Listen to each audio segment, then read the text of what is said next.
their experience at WSU, but really made a lot of positive steps forward. So as we go through, I hope that we'll share in the accomplishments together and put ourselves really back in a position that we'll be proud of from a fiscal point of view for WSU. So,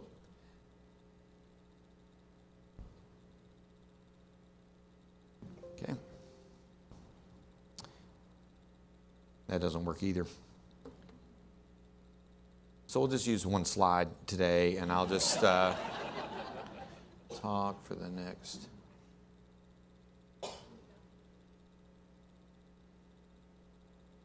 the arrow keys don't work. Oh, that'll work. Okay. First, celebration of system-wide enrollment. We had over 31,000, nearly 500 students enroll across the WSU system. Lots of really positive things to share about this. We were up in enrollment at virtually all of our campuses. We had our largest freshman class here on the Pullman campus in our history at over 4,500 students show up. And I think this says a lot about the experience that people have when they come and visit and they go on campus tours, the growing academic reputation of Washington State University, the Alive sessions this summer, just every touch point that we have with our students and prospective students is really critical.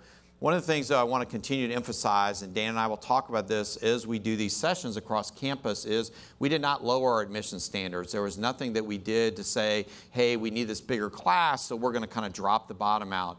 Instead, we simply had more students elect to accept offers from Washington State University than we've had in previous years. So it's a really positive news for Washington State University. And I know there's some stress on many, many units around this, because it's great. You celebrate and you think, well, we got to house folks. We got to make sure they got the classes that they need to register for. We got to make sure that they have a great experience as part of our largest freshman class, and people did a great job with that. The other thing we're really pleased is we maintained our percentages of underrepresented students in that incoming class, as well as our first generation students. And we had some corrections made to some of the original data that we put out to campus, and they made some corrections to that to show that we really made progress and continue to make progress in those areas. So thanks to everybody in the room that helped make sure that when all these students showed up, they had a great experience, they're enrolled in classes, and we don't want anybody coming and feeling that somehow we fell kind of short there. So good news all the way around for WSU. We also had a great year in fundraising this last year, $145 million. And this was up 20-some million over the year previous to that. It's our third highest year in fundraising in our history. And I think if we look at this upcoming year, we hope to be very, very close to the record year we had, which was in the final year of our campaign that was a little under $170 million. So folks don't give to WSU, they don't give to us if they don't feel good about the direction of the institution. They don't feel good about the leadership. They don't feel good about the experiences that our students have. So when we see these particular numbers, just a shout out to Lisa Calvert and our foundation professionals who are out there, our deans. Lots of folks are involved. Fundraising is truly a team effort. And what was particularly notable about this is we were able to do this without any gifts in excess of $10 million. So a lot of people got on board to do that.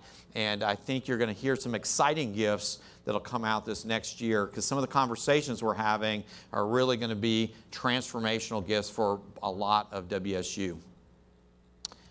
If I look at research expenditures, we also had a record year at nearly $360 million. You'll find as I go through the presentation, I continue to just round up by bigger and bigger amounts. That's what presidents do. But this is a hustle factor by our faculty. Nobody goes and hands out research dollars to anybody. What happens is our faculty have to be writing great proposals, and they compete against everybody. They compete against Stanford, they compete against other universities in the state, and so on.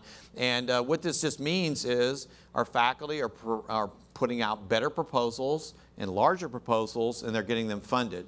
So if I use 2 years ago, we had somewhere less than $20 million or more proposals submitted.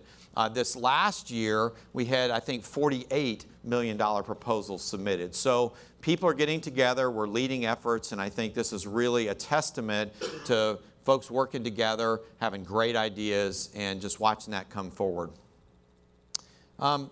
We also had a successful university re-accreditation. And I just want to shout out to Dan Bernardo and the Provost's office, Erica Austin in particular, for her leadership on our re-accreditation efforts. Those of you, many of you in the room may have been involved with this. It's another team effort. It requires people from across campus to work together. And probably in 20 years of being in senior leadership positions in university, I never saw a more positive set of commendations come out of a complete university re-accreditation. They pointed out things like the learning outcomes that we were doing were really significant. They talked about the fact that we were transparent with where we were fiscally and that we put out a lot of information. There was a sense of collaboration there.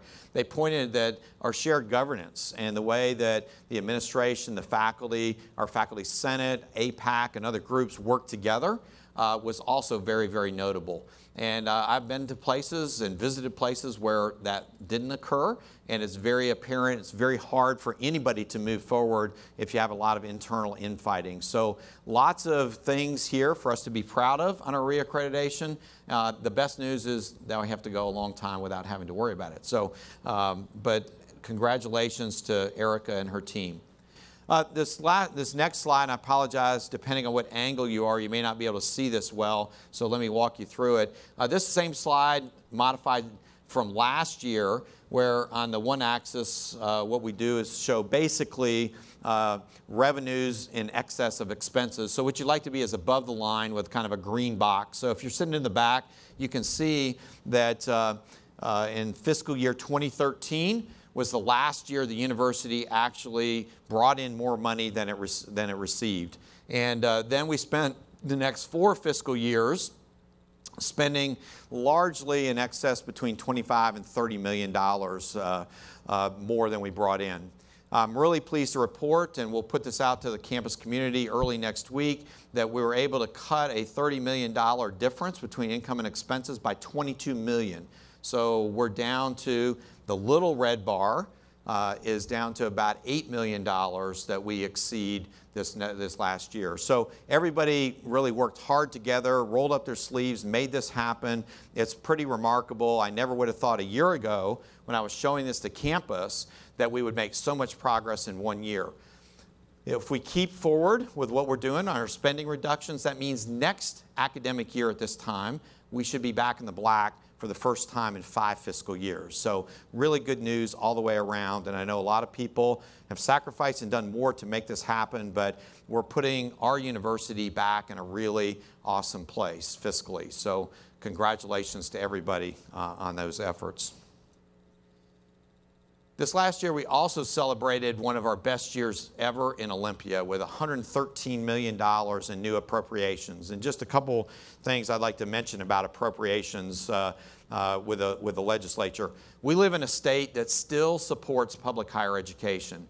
My previous couple stops, I was in states where they didn't fund new buildings. The entire 7 years I was in the state of Kansas, the legislature never funded any salary increase or salary program for anybody. We still have a legislature that provides resources and support for us as a university. So out of this last year, we have some money secured. As you can see, we've got construction going on for a new additional building to do life sciences research. We're going to do a groundbreaking this next Saturday on the diagnostic lab that's associated with the College of Veterinary Medicine and Connors. We also got planning money and things like that for new buildings in Vancouver and the Tri-Cities and other places like that. We also got some dollars for a salary plan, and well, it may not be as large as we'd like to be. We at least wanted to make sure that we're doing something there, and we're actually approaching the legislature this next year asking for a 4% salary pool each year for 2 years in the biennium. So we're attuned to salaries.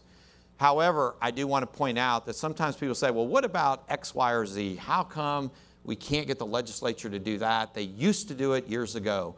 Generally speaking, most legislatures around the country provide money for very specific programs. They're going to provide money to increase to allow us to start a medical school. They're not going to give us that money and just allow us to choose what to do with it. And I'm not being critical here, just the reality is we don't just see increases in base budgets. We tend to see projects and very specific things funded by the legislature. But lots to be proud of here, and we're going to go back to the legislature this next year and continue to ask them to support aggressively WSU. We also welcome several new additions to our leadership team. We have Lisa Calvert, the CEO of the foundation, Pat Chun, our new athletic director, Sandra Haynes, our new chancellor of our Tri-Cities campus. Matt Jockers at the bottom is our new dean of the College of Arts and Sciences. Bruce Pinkleton was our interim dean of the Murrow College for a couple years and went through a national search and was selected as our permanent dean. And then Andre Wright, and many of you have probably met all of these individuals, but Andre is our new dean of Connors and has been here since this summer. Every time we have a leadership opening, it's an opportunity to get a new colleague, and we want to always go out with the idea that we're going to hire somebody even more talented than the person was before them. This is not meant to be a detriment about whoever holds those positions, but it's a great opportunity for us to go out and always say, are we going to hire the right leader for where we need to go at the right time? And I appreciate all these colleagues coming here with lots of experience at other places that want to be part of the Coug family. We've also had some tremendous success in our College of Medicine. And if you think about it, it was just a few short years ago that the legislature approved, not gave us money, but actually approved that we could even have a College of Medicine. Since that time, Chris Mulick, Colleen Kerr, and our government relations staff have really been very aggressive in Olympia. It's one thing to say, yes, you can have one. It's another thing completely to actually go get the money to make sure that we can hire faculty and we have facilities that we need for a new medical school. So we just admitted our second class of 60 WSU medical students and sat them in this last August. Our medical students tend to be a little different than they would be at other institutions. They tend to be a little older. They tend to have more experiences, so there's very few of them coming straight out of school and going into medical school. We also have a significant number, a little less than 20% of our incoming medical school class this year are first-generation students. This medical school class coming in represents like 16 different counties in Seattle. So all of the folks coming in have to be Washington residents. We don't have an out-of-state tuition. They've got to have really close ties to our state. So what that means then is we want to make sure we're bringing in a broad, diverse pool of candidates with lots of different backgrounds and experiences. I hope at some point you might have a chance to meet some of our medical students. They're just an amazing set of young men and women that want to go out and change the world, and Washington State University is part of how we're going to do that. So this has really been off to a very successful start. Athletics is the front porch of the university, and we've had a tremendously successful year on the field. This year, if we go to a bowl game for football, it'll be our 4th consecutive year for the first time in our history that we have been to a bowl game. We can go through soccer and the Sweet 16 run, volleyball, the NCAA tournament, and go on and on and on. We had a very, very successful year. Importantly, we also had a very successful year with our student athletes in the classroom, and we don't talk about this enough, but we had a lot of our student athletes who were recognized by the Pac-12 Conference for academic success. If you talk to Coach Leach and ask him what his goal is academically for our football team, it'll be he would like to have the highest GPA for the football team in the Pac-12 Conference. That's over Stanford, that's over Berkeley, and places like that, and he's made notable progress in that regard during his tenure here. And when he talks about this stuff, I said, Coach, you got to talk more on campus about this because people are interested. They want to see tremendous, they would like to see winning programs and all that, but really people want to see young men and women that WSU represents an opportunity and are coming out, they're graduating and going on to do great things in life. So we still have some challenges with our athletic budget, and I put a note out to campus talking about that, and that's certainly something that may come up during the Q&A time. Pat's working on this. We're doing a lot of the right things, we think, to bring us back in alignment. Athletics is going to have to operate like everybody else. They're going to have to bring in more revenue than they spend, and we're going to get them to that particular place and continue to have a quality program that we can all be proud of. So let me shift a little bit and talk about our Drive to 25, our institutional roadmap. When you came in, you got one of these brochures, hopefully. And this is just a little takeaway. It's our 11 metrics and where we are in each of the 11 metrics. So I'm going to go through these in a little bit of detail on the slides, but this is intended to be something that you can look at. And I'm asked a lot of times, Kirk, are you making any progress on the Drive to 25? I hadn't seen anything about that. Where is that? And that's what we want to talk about today for just the next few minutes. So let's start off on our strategic plan, peer institutions. So who do we compare ourselves with? This is not a new thing. These are the strategic planning peer institutions that have been at WSU for a long, long time, way before I got here. And you can see a variety of different institutions. Some are bigger. Most are bigger, as a matter of fact. You can see some in the Pacific Northwest, some in the Midwest, and some then in the Southeast. And these are all land-grant universities. And so they all have similar kinds of characteristics in what they're trying to accomplish in their states and in their regions. So if you said, well, Kirk, which of our peers most look like a top 25 public research university, we can measure that in this way and say, okay, if we look at the different metrics that you use to measure it, not U.S. News and World Report, but things like alumni giving or federal research expenditures, things like that, which of those schools that are a peer are most there? Well, it turns out the top two there are Maryland and Purdue. Virginia Tech, a very fine school, I might add, since that's where I went to school, has 3 of those and so forth. But if you have to pick 2 of our peers that you kind of say we would like to emulate what they look like in this space over the next 10 years, it would be Maryland and Purdue, 2 really outstanding academic institutions. So let's cut to the chase right away. Where are we today? Probably the top question I'm asked. And we can look here on this slide, and what it shows is some of our metrics, total research and development, and so on. And you can see the number there represents how we compare to other public research universities within that list. So if you take it, you add them up, do a simple average, basically we're number 52. So we're essentially a top 50 public research university by general measures today. And what we want to do is move up 25 spots in essentially the next dozen years or so. So let's look at a couple of these a little more in depth. So this is total research and development expenditures. And each of these slides will have a very similar look and feel to it. It'll show our peers on there and give some sense of where they are nationally. The crimson bar will always be Washington State University, where we currently rank. And next to that, we will always identify today what university out there ranks 25th, so that you have some sense of how close we are to what that would be. So if we look at this one and the reporting schemes that we use, we have about $288 million there. If we were going to be 25th today, that would be the University of Utah, which is at $476 million. So it gets a sense of kind of how far off we are from that. And you can see where some of our other peers are in terms of total research and development expenditures. So what are we doing? We're continuing to prioritize our investments that we're making, and we want to make that next step and have more of those large proposals come out, which means that we have to have a couple things. We'll talk about this later down the road, but we have to have more faculty. A lot of this is not a productivity issue, and I'll talk about that down the road a little bit. It is that we just simply don't have the same numbers of people doing things at other institutions. So we're going to have to grow our number of faculty. We're going to have to make strategic investments as we get to a better fiscal place in areas of strength where we can be really, really good. So if we look at our next metric, annual giving, you can see here that University of Iowa was ranked the 25th there with $160 million. WSU was 47th at $106. I think with a new campaign coming up and some of the realignments and things that we're doing in terms of our private fundraising and philanthropy, I think you're going to see us make notable positive changes in this in very, very short time.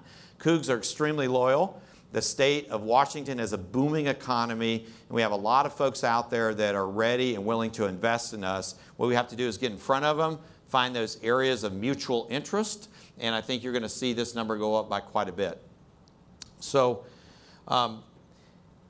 One of the things that we need to remember and celebrate on almost all of these is if we look back over about a 4-year period, we've seen some really notable growth. And so, for example, this is up almost 37% compared to just 2015. So we're already on a nice trajectory. We just got to turn that line a little bit more. Doctorates awarded, you can see we're number 54 nationally with 281 doctorates. Virginia Tech is 25th with 488 doctorates. Now that is a huge gap. And if we look at that, one of the things that Provost Bernardo did is he did a lot of work on the numbers and just trying to sort of see where things were. Turns out, for example, in this category, our faculty, if you look at PhD graduates per tenure track faculty member, we are much, much more productive than Purdue and Maryland and Virginia Tech and Nebraska. So the issue isn't that we got to squeeze people harder to get them to do more. It's just that those schools have a much larger number of faculty doing that and more graduate students, and that's sort of how that's going. So this is an area that, one, we should be incredibly proud of. We've got our folks on a pound-for-pound basis are doing better than our peers that are already top 25. The challenge is we just don't have enough of them. And we're going to be doing some campus dialogue this next year on what can we do to grow the number of our faculty. Our graduate degrees, like some of the other things, we've seen really a nice increase in that. Again, 27.5% since FY14. If we look at faculty awards, this is, are we nominating our faculty colleagues for some of these top awards that are out there? And there's a list in the Center for Measuring University Performance that talks about a lot of these things. For example, there could be things like fellows of professional societies, Fulbright awards.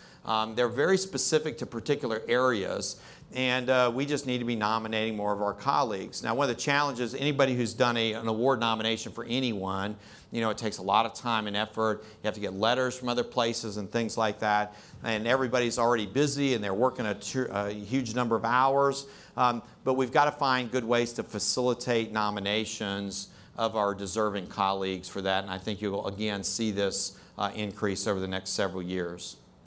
So with that, I'm going to turn it over to Dan. He's going to talk about some things that are coming up over the next several years, and then we'll have ample time for questions. So, Dan. Okay. So I'll go down to this end. Well, thanks, President Schultz, and thanks for sharing your lunch with us. I know that is a big sacrifice. You know, next year maybe we should buy everybody lunch. So what did you discover? Hit the space bar. Just hit the space bar. Okay. Okay. So it's my task to just talk a little bit about some of the high priority goals for the coming year. What beyond what was covered, what activities will you see more about over the coming year? The first three of these goals really are kind of bedrock foundational goals, and the remainders are really built upon those goals. Not surprisingly, the first goal is to restore fiscal health. We've heard a lot about that already, correct? And probably don't need to go in a lot of detail there because it was covered, but certainly realizing that additional $10 million improvement in our run rate is critically important. If we're going to drive to 25, we have to restore fiscal health. Second is to continue our modernization initiative. We have members of what we're calling the mod squad here, the ERP group. This is our finance, payroll, and HR function. And we know there's a lot of people here who work with our antiquated system. And I think this is probably number one on most of those people's list, to really improve the quality of their jobs. But also, if we're going to continue to grow as we aspire to, we really have to be a lot more efficient in these operations and really be able to use the data that can come out of a modernized ERP. At the same time, we also want to modernize some of the processes that accompany the ERP. This is not just about putting in place a piece of software. It's about putting in place accompanying processes that are going to make everybody's life easier. We all have read and participated in many efforts to improve our campus climate really across all of our various campuses in our system. This is one, many of you may be working on some of these campus culture work groups. There are 5 of them operating, and we're really going to see some implementation of recommendations this year. One of those is the completion of, and I'll look over at some of the people who are responsible for that, the completion of EP 15 and distribution and education of a new policy related to prohibiting discrimination, sexual harassment, and sexual misconduct. So we hope to get out a new EP 15. We certainly want to adopt some of the recommendations of the diverse faculty and staff work group to change to some best management practices in terms of hiring and developing hiring plans to recruit and retain a more diverse faculty and staff. And then we also will be implementing cultural competency training for all faculty and staff across Washington State University. So we can look forward to many changes in this area, but those 3 being 3 of the more significant. Strategic planning, everybody's favorite topic, right? Our current strategic plan runs through 2019. That means we need to go to work in developing a new strategic plan for the Washington State University system. This is going to be very important. It's really kind of an exciting opportunity if you get into this type of thing, because we have done a lot of planning. We have things like the Drive to 25, our research plan and our research grand challenges, the cultural work groups. And so there's a lot of activities that have already been going on to plan for the future of Washington State University. This plan needs to really tighten all that up and make a cohesive plan that embraces all of those other efforts. And so we're looking forward to that. Erica Austin in our office is who led the accreditation effort, is going to be lead on this. She loves this stuff, and we're glad she does. And she'll do a great job.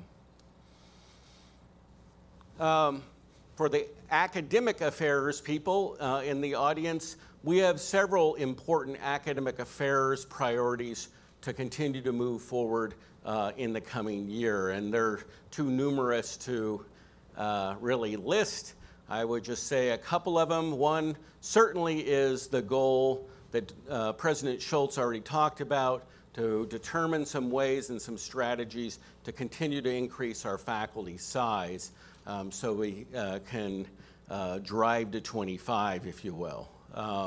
We also have 4 launches of new online programs and are preparing for 6 new programs to be launched in the following year. So you're going to see a large increase in our online education efforts. We're also going to be engaged in an effort system-wide of enrollment planning. So the challenge there is thinking 10 years out. Where do we want to be in terms of enrollment? And how are we going to distribute that enrollment across our 5 physical campuses and the global campus? This is really important. You heard about our enrollment on the Pullman campus. We need managed and strategic growth throughout all of our campuses. And this will help us guide those efforts. There's no greater or more important thing to all of us, I think, than to assure the safety of our students. And certainly that's something I underscore when I visit with parents during live sessions. So we want to continue to focus on student safety, continue efforts in education and communication around the prevention of sexual assault, around substance abuse, which is a problem. It is a problem on all campuses, and if you hear a campus that says they don't have a problem, run the other way, and don't let your kid go there. And also transportation. We want to focus on transportation safety, particularly around our highway safety. Getting our young people to and from campus is a important safety issue, particularly for the Pullman campus. And finally, President Schultz has already talked about our fundraising efforts. We got a lot of people here from the foundation. Certainly they are very busy, and they will be engaging the university community to make sure that we have the proper plan in place to engage in a fundraising campaign that might be something like twice as large as the $1 billion campaign that we completed in 2015. This is important for all of us because this has to be a major source of revenue for us to continue to advance WSU.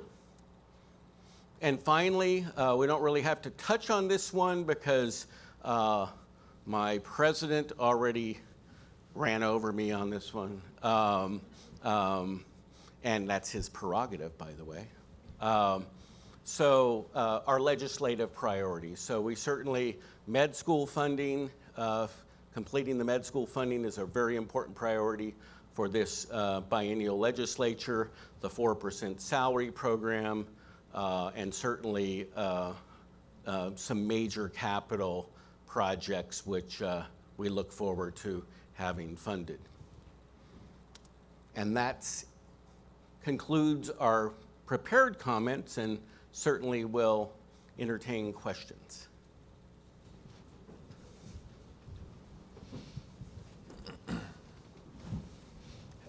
Questions? You don't have to write them down. You can just raise your hand, too. Yes, please. Helen. Thank you for your remarks. I really appreciate it, President and Provost.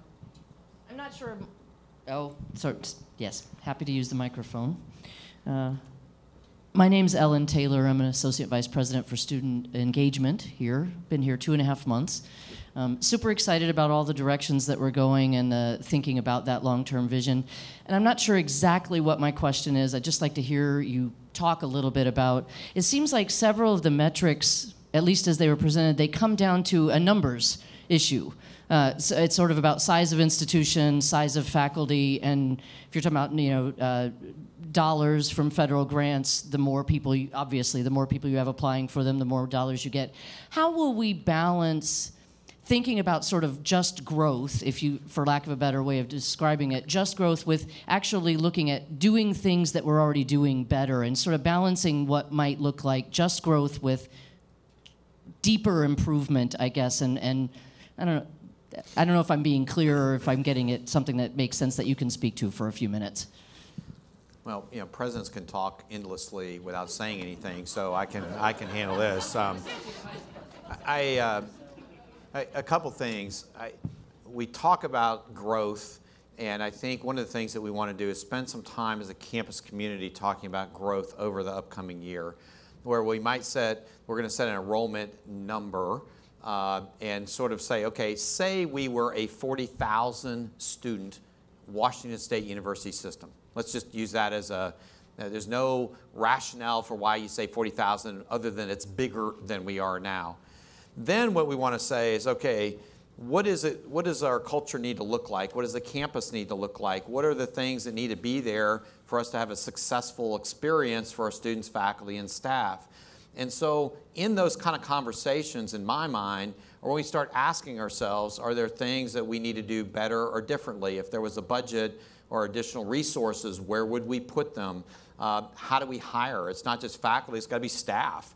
You look at all those things that, and I would like to say the infrastructure, and sometimes people take infrastructure to mean buildings and roads and stuff. I mean people infrastructure, and what is it going to take to make sure that we don't erode the experience that a student has at a 20,000 student Pullman campus, and we get a 30,000 students, we go, yay, we've been successful, and everybody goes, well, gee, it just isn't the same, we lost something in the way. So I'm not sure I'm answering your question directly, but I think you got to put a flag in the ground and say, okay, here's a number and here's something. Now let's talk about the implications of what that would look like, how to affect us, what we need to be doing, so that it's a planned effort, not a spontaneous effort that, woo, we had more students show up, it's awesome, and then we haven't thought through what we want to have happen. Exactly what I was asking. Thank you. I think as well, Ellen, I think in your area, that's a really great question because, you know, with respect to student services and student support, you know, we need to do a better job. And some of the Drive to 25 metrics that aren't the ones that we measure against our peers because they aren't necessarily comparable data across peers do really address that. The placement rate, the diversity of the student body, the undergraduate research or scholarly experience are some examples of that. But I think we're glad you're here, and I think improving the quality of our undergraduate experience in particular really has to be an important element of the next strategic plan. I think we've made some progress, but we need to make much more and be able to accommodate the growth that we determine is consistent with our other plans. I would say too, interestingly, higher ed is a so much better place than it was 30 years ago. When I was a student, it was just sort of this sense of, here's a bar. If you're not quite good enough, leave. You should never have gone to college in the first place. And I just think public higher ed, in particular across the country, we care so much more about every student that enrolls. Our goal is to have them graduate. There's not this sense of we got to get rid of a bunch of people, and that's a quality indicator. To me, we've switched a little bit. The quality indicator is how many of those people enrolled do you actually graduate? And I just think we're so much of a better spot than we were some number of years ago. But it's still not good enough. And can we be satisfied with 82% of our freshmen come back for their sophomore year? I would say, is that better than before? Yes, but should we as a campus community go, that's good enough? I think absolutely not. So to me, we want to constantly improve. That's what the conversation is going to be about, and we got to be creative about how we do that. So I think it's going to be a fun discussion. Other questions? Oh, yeah.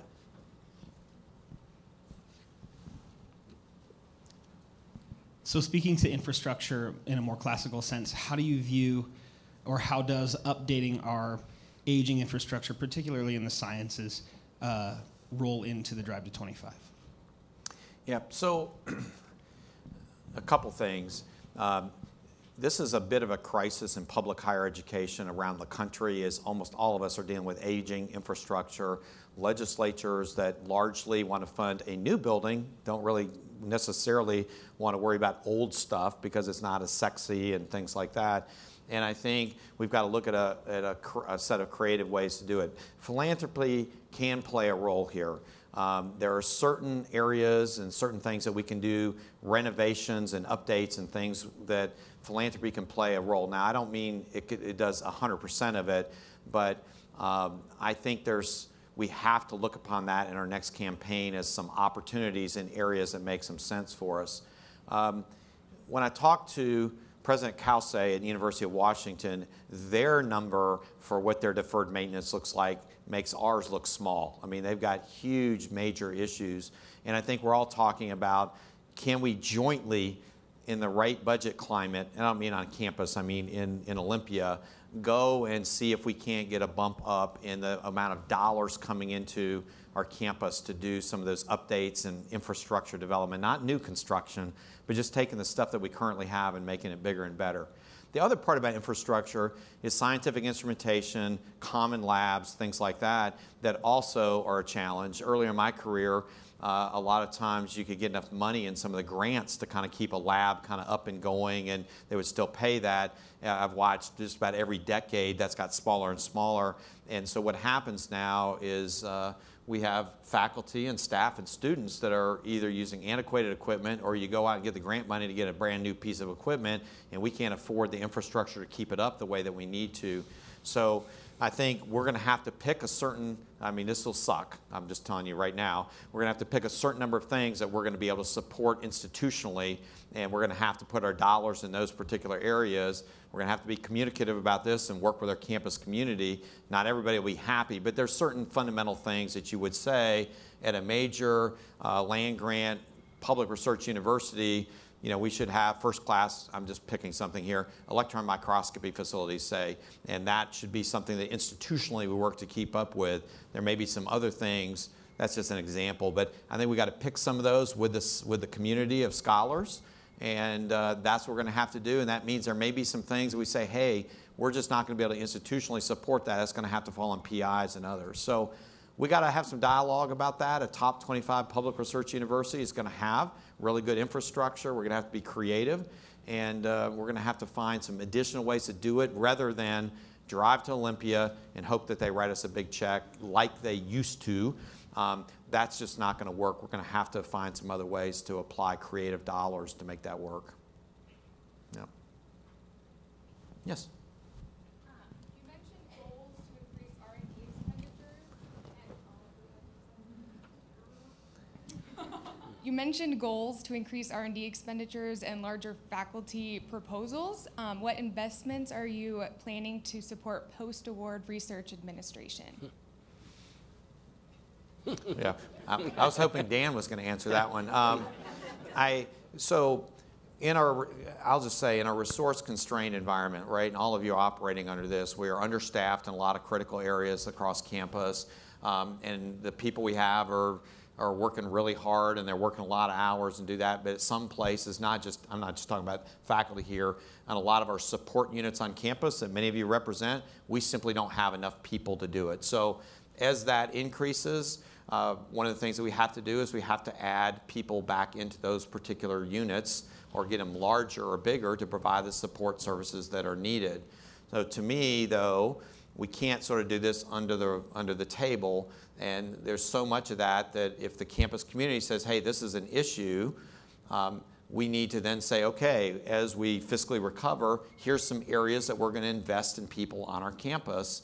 And I just think that's the way we got to move forward, and we pick these areas and we provide some additional support in those. So I know the pre and post award areas are pretty stressed out, and they do a lot of work.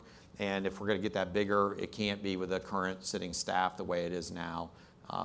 But we've got to get back in the black. I mean, I know you all heard me say this last year.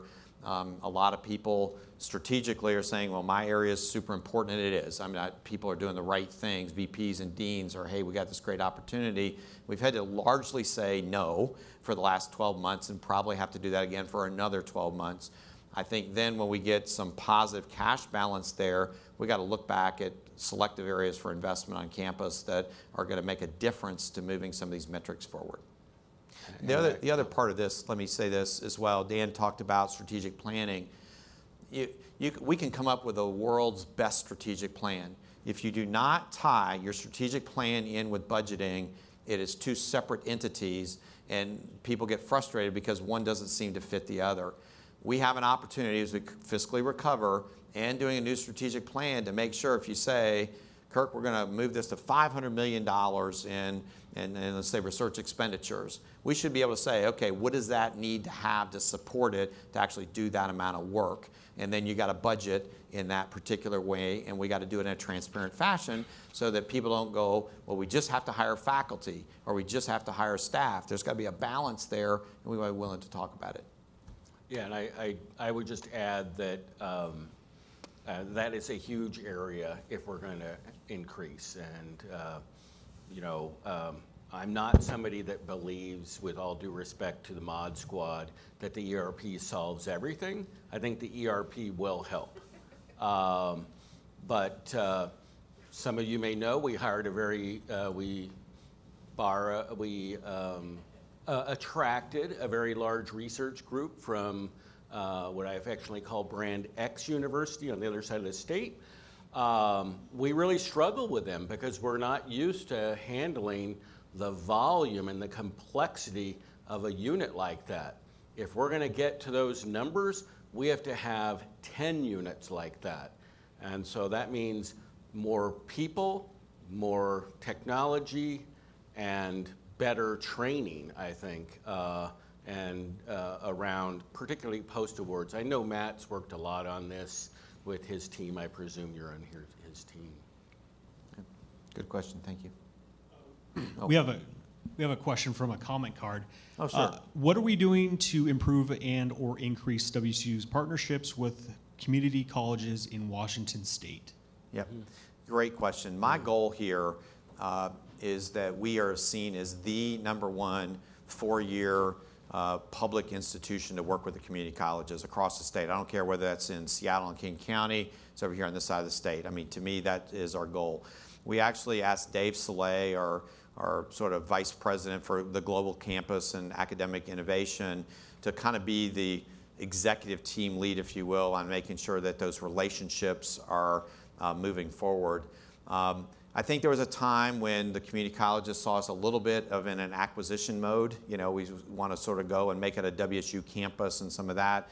We backed away from that, and I think now what we want to do is talk about how can we work together, what are particular areas that are important to the community, how can we use our global campus and things like that to do 2+2 programs and other types of things. So I think we're going to continue to work in that space. It's really important for us. We're going to have a whole bunch of students physically transfer community colleges at each of our campuses, and that needs to be seamless.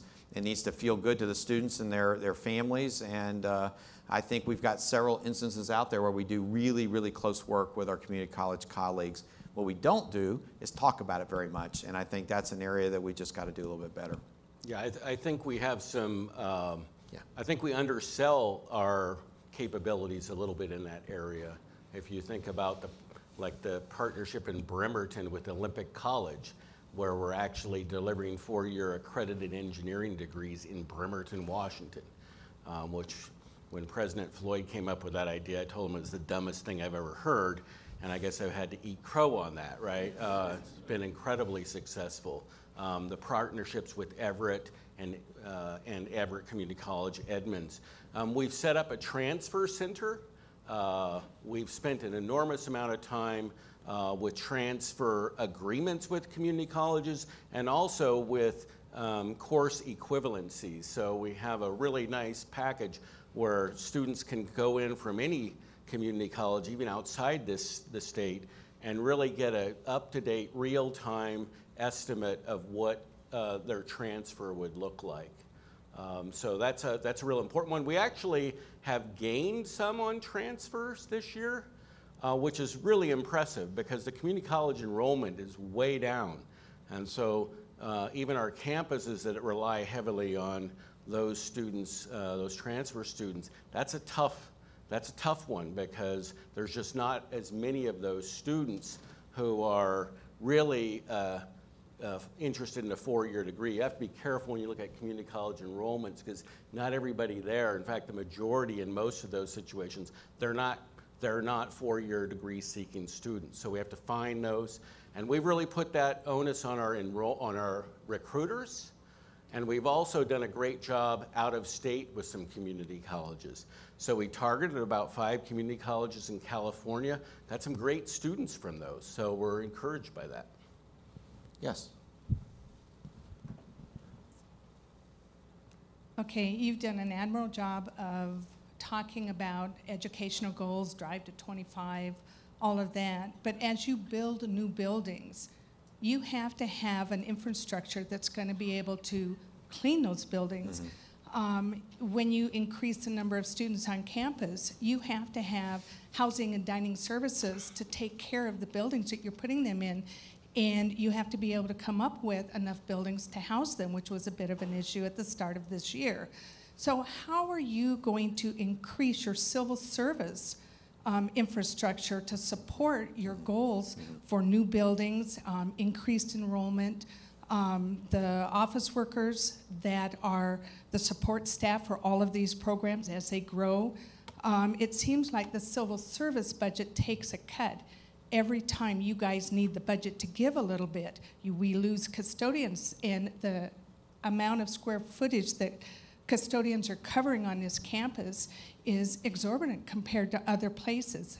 I need to know how you're going to help your civil service workers support your goals, and also for those civil service workers that are currently already hired, how are you going to go to the legislative and help us get our cost of living raises every time parking goes up on this campus because they're allowed to increase their budget for cost of living.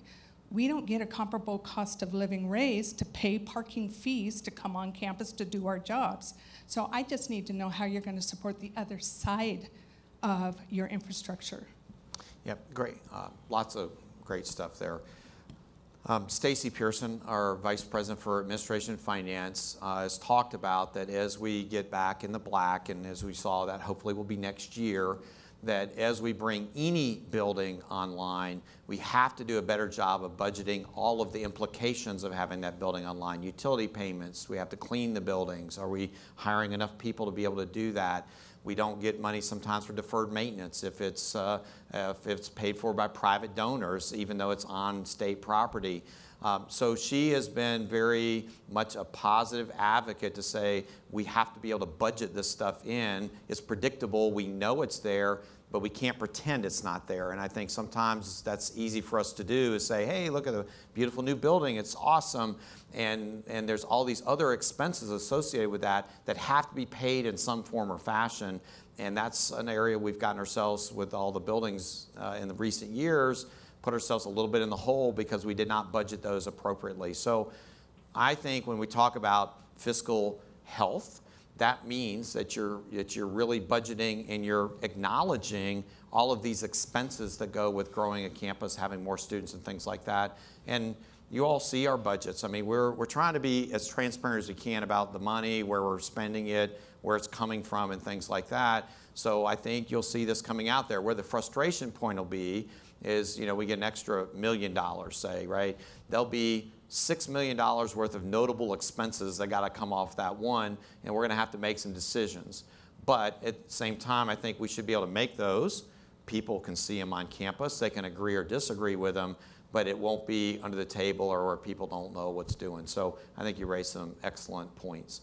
I'm going to continue to go to the legislature and advocate for our faculty and staff for salary increases and salary pools, whether people are represented, they're not represented, they're APAC, faculty, staff, doesn't matter. I want everybody here to be paid well, and we're going to keep working on that. And that's something that in my individual conversations, our government relations staff and individual conversations, and the other other four-year institutions, we're all asking for the same thing. So we're going to continue to push and advocate, and we'll do the best we can. All right. Thank you. Yes? Wait, they got to run the mic to you. Or walk quickly the mic to you. In your goals, where does international engagement in research and teaching and student experience come, and how is that integrated into what you have presented? You want? Yeah, sure. I actually believe it needs to be integrated, and that's why you're not going to see an international slide, if you will, because it is something that we believe needs to be integrated in all of our education, research, and engagement. We have some major international initiatives, as you know, led by international programs, not the least of which is certainly our Into program, which is, the thing about Into that people need to remember is Into's major goal is to increase the number of international students on our campus, because I think we have under 1,000 a year going studying abroad, if I remember the number right. Yeah, it's like 800 or, yeah, right, under 1,000. So that's not going to get it done to internationalize our student body. So another way is to increase our international students. Our international undergraduate students represent 4% of our international population. That's just way too low for a place of our stature and what we're aspiring to. So we're definitely trying to bring those students.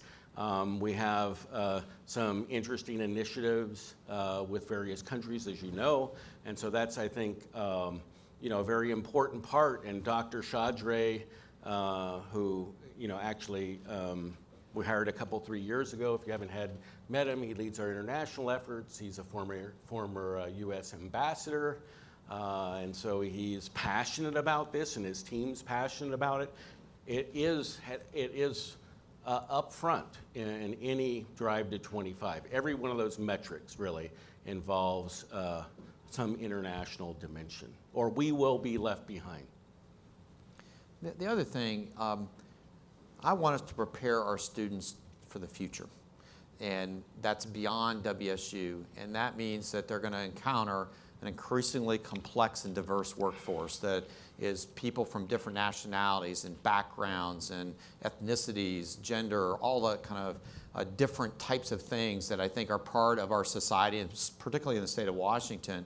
And so anything that we can do to make sure that we expose our students to folks from different walks of life while they're here has got to be a priority for WSU. So whether it's international programs or the students we recruit from across the state, I think that I want our students to come out of here and they are ready to work in virtually any cultural environment because they've already experienced it as part of their WSU time. And that means we're going to have more students of color, we're going to have more students from abroad, we're going to have all of that as part of WSU of the future, just to make sure that we're workplace relevant and workplace ready when our graduates leave. So this is all, to me, part of a bigger effort to really help Cougs be successful in all they do. And we are after 1 o'clock, and normally I go home by this time. So anyway, I appreciate you all coming out. Once again, let me express my thanks to each and every one of you for all that you've done this last year to help with our fiscal recovery. Many of you took on extra roles, responsibilities, you rolled up your sleeves, and you made sure that we had a great student experience even under a highly constrained environment. So thank you very much, and go Cougs. Thank you.